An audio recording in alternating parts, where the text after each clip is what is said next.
जब भोजन को मैं बैठने लगे तो उसने कान में एक बात बोली, मेरे को तो राब खाना है। क्या बोला? राब खाना। राब समझते? छाछ में चावल डाल के बनाते हैं जो। बोले मेरे को तो राब खाना। उसने कहा चुप रहे। बोले मेरे को तो राब चाहिए, दो नहीं तो जोर से बोलूंगा। उसने कहा चुप रहे। अब थाली आ गई सामने, बहुत सारी विभिन्न मिठाइयां। फिर धीरे से कहता मेरे को दो नहीं तो जोर से चिल्लाऊंगा। उसने कहा ये तो सब पोल खोल देगा भाई, राब कोई खाता है? और उसने कहा चुप बैठो, अभी मंगा के देता हूं। और जैसी थाली सामने आके रखी और उसने बोला इसने लग दे के तुरंत बर्फी मुंह में डाल दी। किसकी? मावा की। किसकी? मावा की पेड़ा है, मावा की मिठाई मुंह में डाल दी। अब वो खाने में इतना मस्त हो गया कि मेरे को तो यही चाहिए, खूब खाई। अब उसने कहा भाई राब खाना? कि नहीं। बोले थोड़ी सी? बोले बिल्कुल नहीं। तो जब वो राब खा रहा था उसे मावा की मिठाई का टेस्ट मालूम नहीं था, तो राब की रामायण रट रहा था। परंतु एक बार जैसे मावा की मिठाई मुंह में गई कि राब को भूल गया। आप भी राब खाते आ रहे हैं और राब खाना आपको अच्छा लग रहा है, पर मैं सोच रही आज एक बार मावा की मिठाई मुंह में चली जाए तो राब का नशा उतर जाएगा। आकिंचन धर्म के माध्यम से आचार्य आपको यही कहना चाह रहे कि संसार में तुमने ममेदम बुद्धि का पर वस्तुओं के प्रति अहंकार भाव की राब बहुत खाई है। एक बार एकत्व बुद्धि की, शुद्ध बुद्ध चैतन्य स्वरूप आत्मा का एक बार स्वाद, अरे आत्मानुभूति नहीं श्रद्धानुभूति को तो तुम प्राप्त हो जाओ, फिर देखो कितना आनंद आएगा, राब को भूल ही जाओगे। पर कब? वह व्यक्ति जब तक राब नहीं मिली थी बड़ा परेशान था। राब राब राब, इसी आप भी कह रहे घर घर घर घर। परंतु जब एक बार घर से रहित क्या जीवन है वो जी के देख लोगे तो आनंद आ जाएगा। आचार्य शांति सागर जी ने एक बार कहा था कि एक क्षुल्लक के सामने चक्रवर्ती का भी कोई महत्व नहीं है, क्योंकि वह उस आत्मा पर श्रद्धा करके त्याग तपस्या के मार्ग पर चल पड़ा, उसके लिए प्रयास कर रहा है। आकिंचन धर्म को पाया नहीं है परंतु आस्था तो उत्पन्न हो गई है।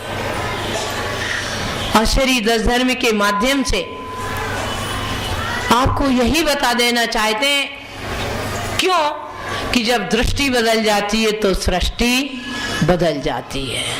और दृष्टि हटी की दुर्घटना, हाईवे पे लिखा रहता ना, दृष्टि हटी की दुर्घटना घटी। ऐसा ही जब जब आपकी दृष्टि अपने स्वरूप से हटेगी तब तक दुर्घटना घटेगी। तो इसलिए दृष्टि को अंतर्मुखी बना के रखना है। जब ये दृष्टि अंतर्मुखी रहती है तो कोई भी दुर्घटना नहीं घटती है। तो आकिंचन धर्म बड़ा शुष्क है। मैंने पहले ही आपको कह दिया था कि रोज का प्रवचन कुछ आपको एक्टिव होना था, क्रियाशील होना था, परंतु आज तो आचार्य आपको कह रहे हैं बिल्कुल। और सबकी बात तो छोड़ो छोड़ो, ये शरीर को भी आज आप पराया कह देना, इसको भी सराय कहना है। क्या कहना है? सराय। सराय समझते ना, जहां अपरिचित यात्रियों के लिए आने जाने के लिए उस कमरे में ताले भी नहीं होते, कुछ नहीं, कोई भी आए रहे जाए, उसमें कोई टैक्स नहीं, कुछ नहीं, आइए रुकिए जाइए। ऐसे ये घर भी सराय है। ये शरीर भी जब मेरा नहीं है तो अन्य वस्तुओं की बात तो छोड़िए। आप सामायिक करते हैं ना, सामायिक पाठ पढ़ते जब नहीं कहते यशास्ति नेकं वसुसामि सार्धं तस्याते किम पुत्र कलत्र मृत्यै पृथक् कृते चर्मणि रामे कूपा कुतो हिते तिष्ठन्ति शरीर मध्ये।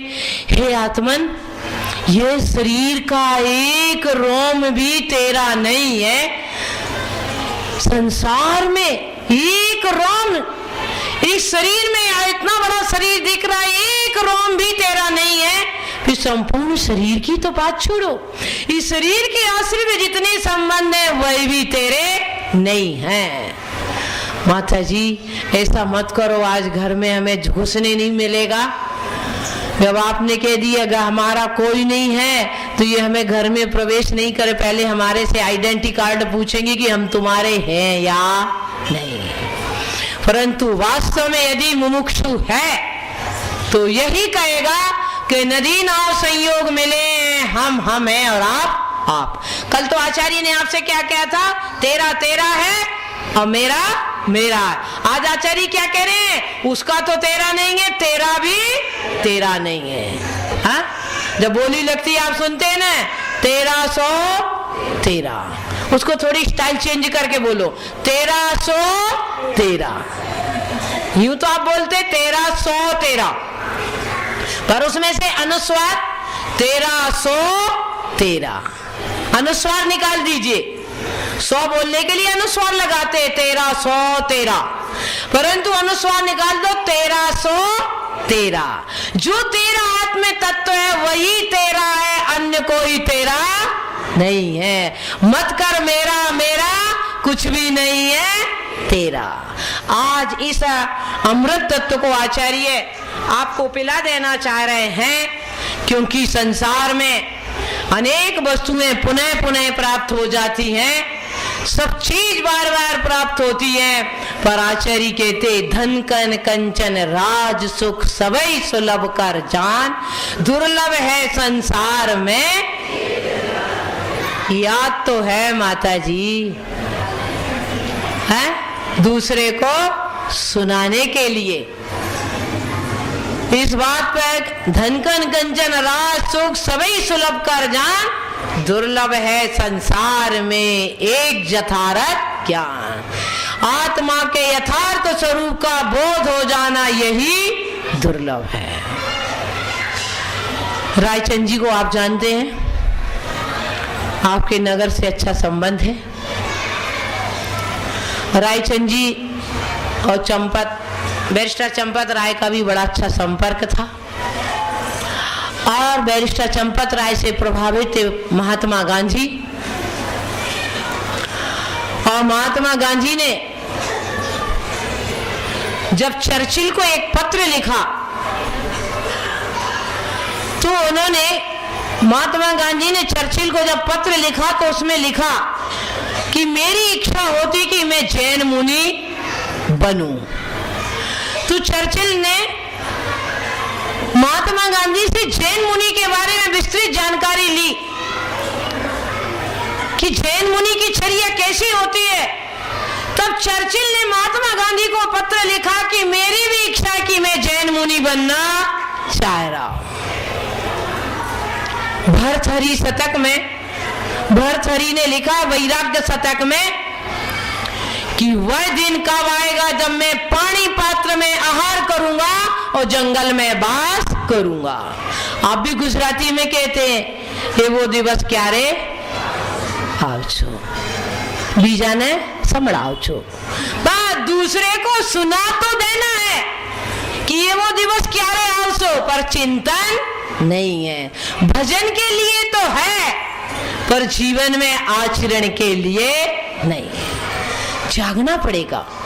बाहर वस्तुओं का विसर्जन सरल नहीं है पर कठिन भी नहीं है, परंतु अंदर में जो बसा है, अंदर की दुनिया बड़ी रंगीली होती है। इससे भी आपकी दृष्टि में दुनिया बाहर की रंगीली है, परंतु मैं कहती बाहर की दुनिया से ज्यादा रंगीन तो अंदर की दुनिया है।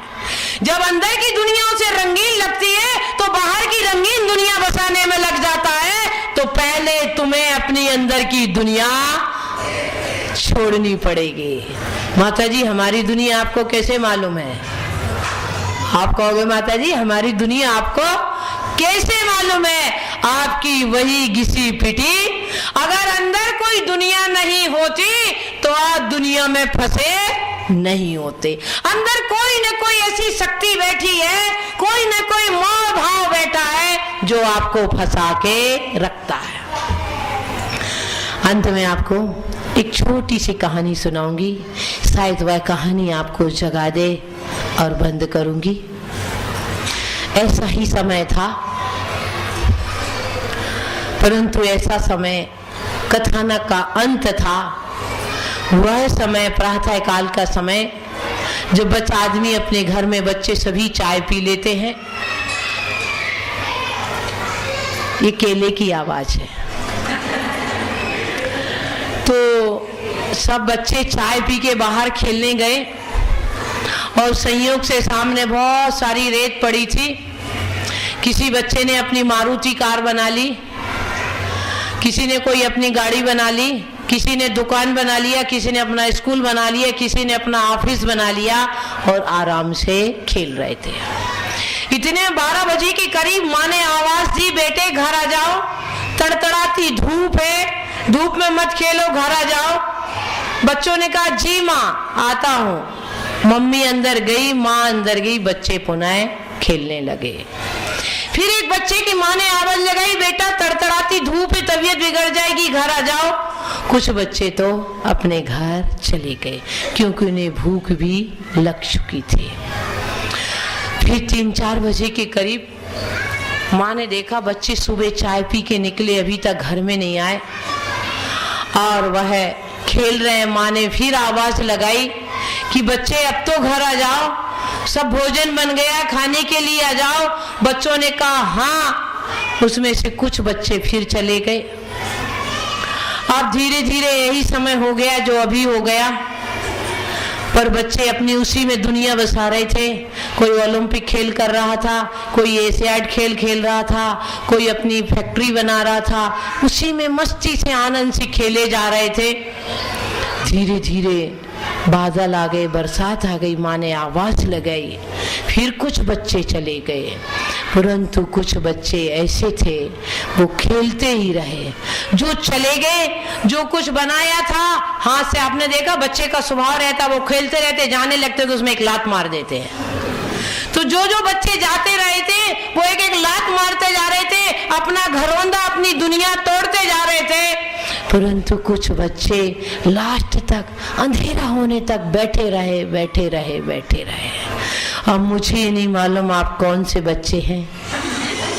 कुछ अपने घरौंदे छोड़कर चले जाते हैं, कुछ तो ऐसे होते माँ की पहली आवाज पर निकल आते हैं कि तड़तड़ाती धूप है, हम लोग पुण्यशाली थे, पहली आवाज में ही निकल के आ गए और कीचड़ में पैर रखा नहीं। जो भी थोड़े बहुत खिलौने बनाए थे विद्यार्थी जीवन में, उन्हें तोड़कर आ गए।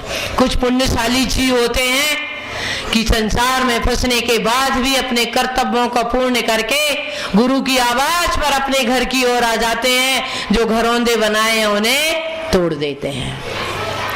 और कुछ बच्चे ऐसे होते हैं उसी में आनंद मानते हैं, उन्हें छोड़ना नहीं चाहते हैं। माँ हाथ पकड़ के खींचती है, बेटा अब तो आजा, अंधेरा हो रहा, बरसात पड़ रही है, मैं भी आज आपको हाथ पकड़ के खींच रही हूँ, देखो सिर के बाल सफेद हो गए हैं। माँ सिर पर खड़ी है, क्या मालूम कौन सी सांस अंतिम सांस हो जाए। अब तो इस घरौंदे को छोड़ो, परंतु आप फिर भी होने खेलने में मस्त हैं, निकलने को तैयार नहीं है। तो अब सोच लो, आवाज दे रही हो, फिर क्या मालूम अकिंचन का शंखनाद करने के लिए 1 साल बाद कौन आपको जगाने आएगा। अभी भी कह रही हो इस घरौंदे को छोड़ दो, ना अकिंचना, अगर ना किंचना अकिंचना किंचित मात्र भी मेरा नहीं है। बोले शांतिनाथ भगवान की।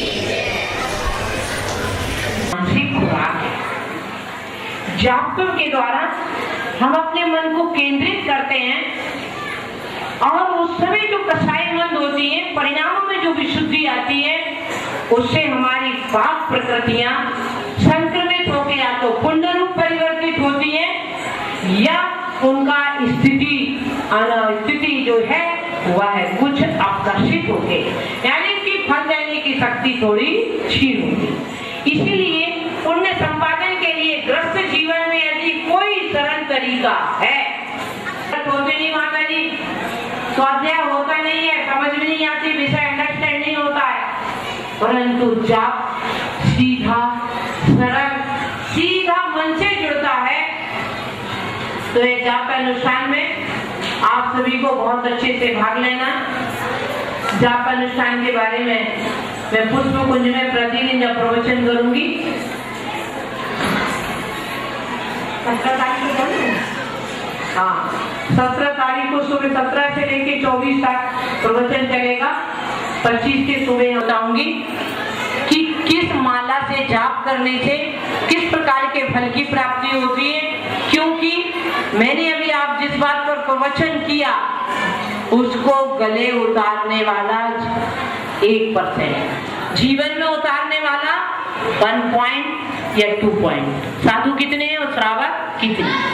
फिर भी ग्रस्त जीवन में जब आदमी रहता है तो शुभ अशुभ का उदय चलता है, और शुभ अशुभ के उदय में, शुभ के उदय में तो उसे कुछ महसूस नहीं होता है, अशुभ के उदय में डरुआ व्यथित हो जाता है, आकुलित हो जाता है। तो जिनेंद्र भक्ति का अवलंबन लेता है, जिनेंद्र भक्ति का अवलंबन लेता है।